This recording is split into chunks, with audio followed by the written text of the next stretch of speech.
Students, Excel classes में आपका welcome है और हम ये उम्मीद करते हैं कि आप लोग अपने घरों पर अच्छे से होंगे। अभी थोड़ा प्रॉब्लम चल रहा है जिसकी वजह से आपका क्लास बंद है और आप यहाँ नहीं आ सकते हैं। तो हम इस बात की कोशिश कर रहे हैं कि आप अपने घर पर ही रहते हुए अपनी पढ़ाई को जारी रखें, क्योंकि आपका कीमती टाइम जा रहा है। क्योंकि ये जो बीमारी है कोरोना, ये तो आया है और एक दिन ख़त्म हो जाएगा, चला जाएगा, लेकिन आपकी पढ़ाई आपके हमेशा काम आएगा। इसलिए आज फिजिक्स का क्लास शुरू हो रहा है और फिजिक्स में हम लोगों ने पहला चैप्टर पढ़ लिया था। दूसरा चैप्टर में कुछ क्लासेस हुए थे, लेकिन मैं शुरू से ही दूसरे चैप्टर को स्टार्ट कर रहा हूँ। जैसा कि आप बोर्ड पर देख सकते हैं कि चैप्टर नंबर 2, जिसका नाम है प्रकाश का अपवर्तन। प्रकाश के अपवर्तन में हम लोगों को सबसे पहला प्रश्न पढ़ना है। पहली चीज के बारे में पढ़ना है कि प्रकाश का अपवर्तन किसे कहते हैं। प्रकाश का अपवर्तन किसे कहते हैं तो हम लोग ये जानते हैं, पहले चैप्टर में हम लोगों ने ये पढ़ा था कि प्रकाश किसी एक माध्यम में सीधी रेखा में चलती है। जैसे कि आप अगर लेजर लाइट को ऑन करते हैं, चालू करते हैं, तो वहां से निकलने वाली प्रकाश बिल्कुल सीधी रेखा में चलते हुए चली जाती है। लेकिन तब क्या होता है, जब माध्यम बदल जाता है, एक माध्यम के बाद अगर दूसरा माध्यम शुरू हो जाता है, तब प्रकाश की किरण उस माध्यम में भी सीधी चलेगी या मुड़ जाती है। आज हम इसके बारे में पढ़ेंगे।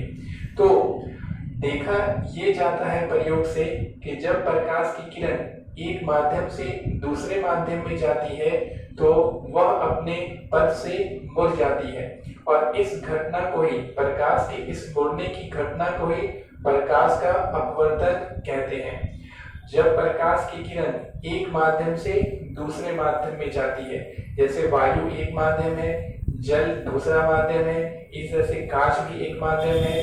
तो जब प्रकाश की किरण एक माध्यम से, जैसे कि वायु से अगर कांच में जा रही है, हम यहाँ पर आपको दिखाते हैं कि मान लेते हैं, जैसे कि आप देख सकते हैं कि ये एक कांच का टुकड़ा है। इसे हम लोग गिलास स्लैब कहते हैं, कांच का गुटका कहते हैं। ये कांच का गुटका है और ये भी एक माध्यम है, यानी कांच का माध्यम है, और इसके ऊपर यहाँ पर क्या है, वायु है। तो प्रकाश की किरण अगर वायु से होते हुए आ रही है और अगर ये कांच में प्रवेश करती है, तो देखा ये जाता है कि कांच में जाने के बाद, यानी कि माध्यम बदल रहा है, वायु से प्रकाश की किरण दूसरे माध्यम कांच में जा रही है, तो यह अपने पथ से मुड़ जाती है, विचलित हो जाती है। इस घटना को कहा जाता है प्रकाश का अपवर्तन।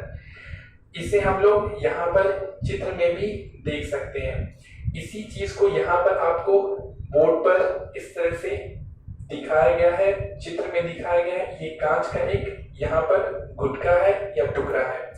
तो यहाँ पर हम लोग देख सकते हैं कि अगर ऊपर में, और कांच के ऊपर में यहाँ पर का माध्यम क्या है, वायु है, और ये क्या है, ये है कांच। अब अगर प्रकाश की किरण आ रही है, प्रकाश की किरण अगर वायु में चलते हुए आ रही है, इस तरीके से हम लोग प्रकाश की किरण वायु में चलते हुए आ रही है। जैसे ही प्रकाश की किरण कांच में प्रवेश करती है, तो देखा ये जाता है कि प्रकाश की किरण कांच में जाने के बाद मुड़ जाती है, यानी अपने पथ से क्या होती है, मुड़ जाती है, और इस घटना को ही कहा जाता है प्रकाश का अपवर्तन। यहाँ पे देख सकते हैं हम लोग, इस तरह से ये मुड़ गए। यहाँ पर आपतन बिंदु हो गया, और यहाँ पर हम लोग एक अभिलंब खींच देंगे ताकि अच्छे से हमें क्या चले, पता चले। तो यहाँ पर इस तरह से डॉटेड लाइन से एक अभिलंब खींचा जा सकता है। तो ये हो गया। तो ये आने वाली किरण हो गया, और ये मुड़ करके कांच में जाने वाली किरण हो गया। तो जब प्रकाश की किरण एक माध्यम से एक माध्यम, पहला माध्यम वायु है, दूसरा माध्यम कांच है। तो एक माध्यम से जब दूसरे माध्यम में जाती है तो यह अपने पथ से यानी अपने रास्ते से क्या हो जाती है, मुड़ जाती है। इस घटना को कहा जाता है प्रकाश का अपवर्तन। इसी के कारण आप देख सकते हैं कि आपने कभी देखा होगा कि अगर किसी शीशे की गिलास में पानी ले लिया जाए और आप उस पानी में अगर पेन को अंदर डालते हैं तो आपको दिखाई देगा कि पेन थोड़ा वो मुड़ा हुआ प्रतीत होगा और थोड़ा ये अपने आकार से मोटा प्रतीत होगा। यह कारण भी प्रकाश के अपवर्तन के कारण होता है। यह इस चीज को जो हम लोग देखते हैं यह भी प्रकाश के अपवर्तन के कारण होता है। आप इसे घरों में देख सकते हैं। तो यहाँ पर प्रश्न लिखाएगा, पहला प्रश्न लिखाएगा कि पहले आप चैप्टर का नाम लिखेंगे, उसके बाद लिखेंगे चैप्टर के नाम में लिखेंगे प्रकाश का अपवर्तन और चैप्टर नंबर ये 2 है। उसके बाद प्रश्न लिखिएगा प्रकाश का अपवर्तन किसे कहते हैं और प्रश्न लिखने के बाद उत्तर लिखना है। तो ये सब पूरा कीजिए। प्रश्न लिखने के बाद अब आप उत्तर लिखिए। उत्तर में लिखिए, जब प्रकाश की किरण एक माध्यम से दूसरे माध्यम में जाती है, जब प्रकाश की किरण एक माध्यम से दूसरे माध्यम में जाती है, जब प्रकाश की किरण एक माध्यम से दूसरे माध्यम में जाती है तो यह अपने पथ से मुड़ जाती है, तो यह अपने पथ से मुड़ जाती है। प्रकाश के इस घटना को प्रकाश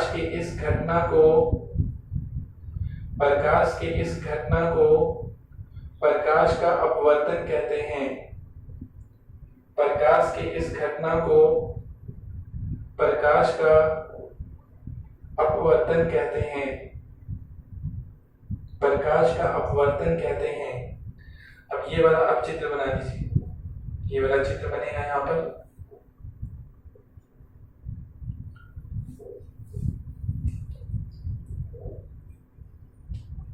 चित्र बनाने के बाद दूसरा प्रश्न लिखाएगा। उसके बाद लिखिए दूसरा प्रश्न, प्रकाश के अपवर्तन का क्या कारण है।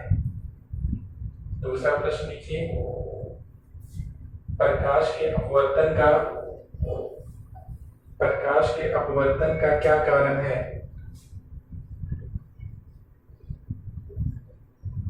प्रकाश के अपवर्तन का क्या कारण है। तो अब देखिए प्रकाश के अपवर्तन का कारण क्या होता है, यानी प्रकाश की किरण क्यों मुड़ जाती है जब एक माध्यम से दूसरे माध्यम में जाती है। तो इसका कारण प्रकाश की चाल होती है, यानी अलग अलग माध्यम में प्रकाश की चाल अलग अलग होती है। अलग अलग माध्यम में प्रकाश की चाल अलग अलग होती है, यानी वायु में प्रकाश की चाल, वायु में जो प्रकाश की चाल होती है वही चाल प्रकाश का कांच में नहीं होता है, वही चाल प्रकाश का जल में नहीं होता है। अलग अलग माध्यम में प्रकाश की चाल अलग अलग होती है। आप जैसे देख सकते हैं कि एक आदमी साइकिल से जा रहा है, रोड पे चलता हुआ जा रहा है, उसकी साइकिल की एक चाल होती है और जैसे ही आप देखते हैं कि आगे मतलब बालू गिरा हुआ है और जैसे ही उसका साइकिल बालू में प्रवेश करता है तो आपने देखा होगा कि उसका हैंडल अपने आप मुड़ने लगता है।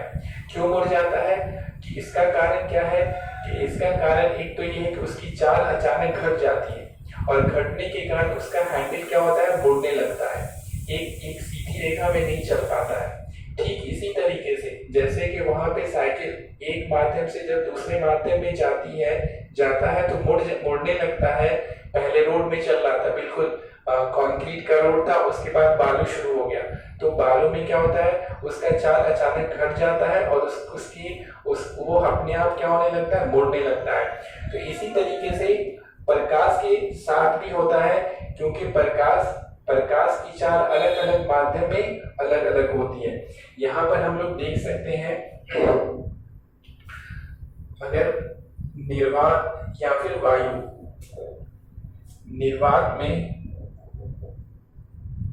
निर्वात अथवा वायु में प्रकाश की चाल। तो निर्वात अथवा वायु में प्रकाश की चाल कितना होता है?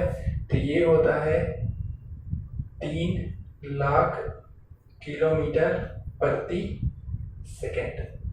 3 लाख किलोमीटर प्रति सेकेंड होता है निर्वात अथवा वायु में। अब निर्वात किसे कहते हैं? वैसा स्थान जो बिल्कुल खाली हो, यानी जहां पर वायु भी नहीं हो, वैसे स्थान को कहा जाता है निर्वात। वैसा स्थान जहां कुछ भी नहीं है, वहां आप सांस भी नहीं ले सकते हैं। जैसे कि आप पृथ्वी है और पृथ्वी का वायुमंडल है, वायु है, और बहुत ज्यादा ऊंचाई पे आप जाएंगे तो वायु भी खत्म हो जाएगा, वहां कुछ भी नहीं है। तो ऐसे स्थान को हम लोग कहते हैं, बिल्कुल ऐसे स्थान को कहा जाता है निर्वात, जहां कुछ भी नहीं है। तो निर्वात अथवा वायु में प्रकाश की चाल कितना होता है? 3 लाख किलोमीटर प्रति सेकेंड होता है। 1 सेकेंड में प्रकाश 3 लाख किलोमीटर तक चली जाती है, 1 सेकेंड में। ये बहुत ज्यादा दूरी है। यहाँ से अगर हम लोग दिल्ली की बात करें तो यहाँ से दिल्ली 1000 किलोमीटर है, और 1000 किलोमीटर पहुंचने में अगर आप ट्रेन से जा रहे हैं तो लगभग 10 से 12 घंटा लग जाता है। हवाई जहाज से भी अगर आप जाएंगे तो लगभग आपको 5 घंटा लग जाएगा। तो इतना, यानी कि यहाँ से दिल्ली इतना दूर है कि जाने में ट्रेन से इतना टाइम लग जाता है, 1000 किलोमीटर है जबकि। लेकिन प्रकाश कितनी तेज से चलती है? प्रकाश चलती है 1 सेकंड में 3 लाख किलोमीटर, यानी 1 सेकंड होगा और वो 3 लाख किलोमीटर चली जाएगी। यानी दिल्ली से कितनी बहुत ज्यादा दूर वो चली जाएगी। तो इतना ज्यादा तेजी से प्रकाश की चाल होती है किसमें, किस माध्यम में? निर्वात में अथवा वायु में। वायु में थोड़ा कम होता है, लेकिन लगभग मान के चला जाता है कि जितना निर्वात में है उतना ही वायु में है। इसके बाद अगर हम लोग बात करें जल, तो जल में प्रकाश की चाल, तो जल में प्रकाश की चाल ये होता है आपको 2,25,000 किलोमीटर प्रति सेकेंड। 2,25,000 यानी थोड़ा कम हो जाता है, और 3 लाख है, यहाँ 2,25,000 है। और कांच में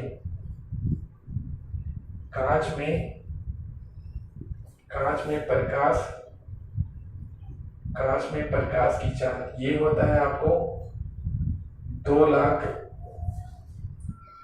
किलोमीटर प्रति सेकेंड। ये होता है 2 लाख किलोमीटर प्रति सेकेंड। कांच में प्रकाश की चाल होती है 2 लाख। तो सबसे ज्यादा किसमें होता है? निर्वात में होता है, 3 लाख किलोमीटर प्रति सेकेंड। उसके बाद किसमें होता है? जल में होता है 2,25,000। और उसके बाद किसमें होता है? कांच में होता है, इसमें होता है 2 लाख किलोमीटर प्रति सेकेंड। तो प्रश्न लिखिए, प्रश्न लिखा है प्रकाश के अपवर्तन का क्या कारण है? प्रश्न लिखिए, प्रकाश के अपवर्तन का क्या कारण है? दूसरा प्रश्न लिखिए, प्रकाश के अपवर्तन का क्या कारण है? उत्तर में लिखिए, जब प्रकाश की किरण एक माध्यम से दूसरे माध्यम में जाती है, जब प्रकाश की किरण एक माध्यम से दूसरे माध्यम में जाती है, जब प्रकाश की किरण एक माध्यम से दूसरे माध्यम में जाती है, तो इसकी चाल बदल जाती है, तो इसकी चाल बदल जाती है। पूर्ण विराम के बाद लिखिए, चाल के बदलने के कारण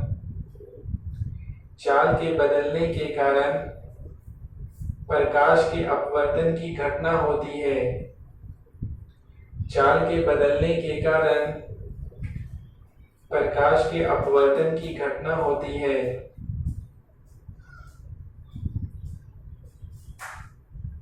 चाल के बदलने के कारण प्रकाश के अपवर्तन की घटना होती है। अब नीचे में लिख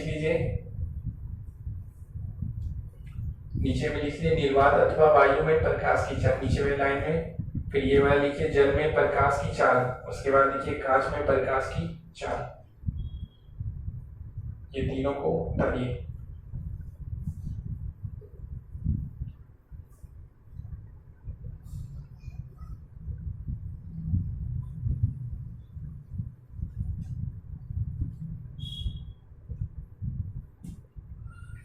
इसके बाद तीसरा प्रश्न लिखिए।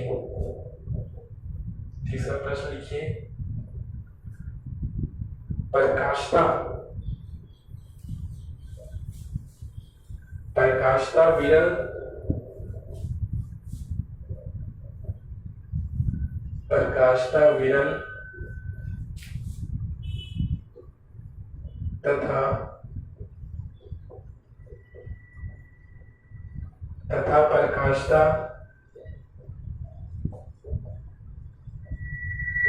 तथा प्रकाशता सघन माध्यम किसे कहते हैं?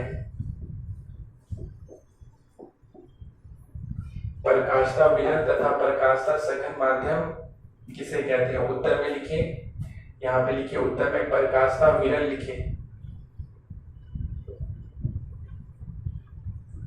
प्रकाशता विरल लिख करके डैश दीजिए और इसमें लिखिए प्रकाशता विरल में डैश देके लिखिए। प्रकाशता विरल में डैश देके लिखिए, जिस माध्यम में प्रकाश की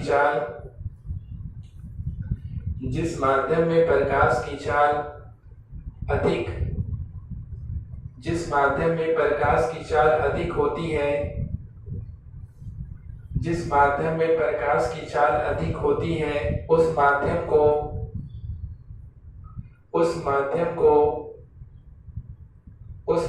को प्रकाशता विरल माध्यम कहते हैं। उस माध्यम को प्रकाशता विरल माध्यम कहते हैं। उसके बाद लिखिए नीचे वाले लाइन में प्रकाशता सघन और लिख करके डैश दीजिए प्रकाशता सघन। नीचे वाली लाइन में लिखिए प्रकाशता सघन और लिखने के बाद डैश दीजिए और लिखिए जिस माध्यम में प्रकाश की